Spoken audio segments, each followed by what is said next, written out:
এগৰাকী বৰ সহনশীল বোৱাৰী আছিলে।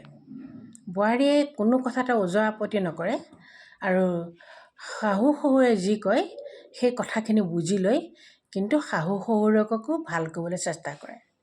তেওঁ নিজেও ভাল কাম কৰে, পৰাপক্ষত শাহু শহুৰকৰ কথাও চিন্তা কৰে। পুৱা ওলাই গ'লে লগত লৈ যায়, খোজ চোজ কাঢ়িবলৈ লৈ যায় আৰু ভাল ভাল কথাবিলাক কয় আৰু আহিও ঠিক সেইদৰেই শাহু শহুৰক মৰম শ্ৰদ্ধাৰে ৰাখে, সৰু সুৰা কামবিলাকো কৰিবলৈ দিয়ে। মানুহ কাম কৰিলেহে বাচি থাকিব, কাম নকৰা মানুহৰ জীৱন মূল্যহীন। জাপানৰ দেশবিলাকক আপোনালোকে দেখিছেনে?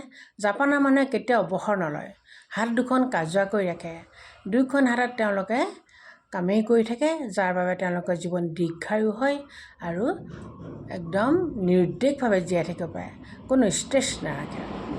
যদিহে মনত ষ্ট্ৰেছ নাথাকে, যদিহে মন প্ৰফুল্লিত হৈ ৰাখিবলৈ চেষ্টা কৰিব পাৰে, তেতিয়াহ'লে আপোনাৰ জীৱনো সুখৰ আৰু সুন্দৰ হ'বই।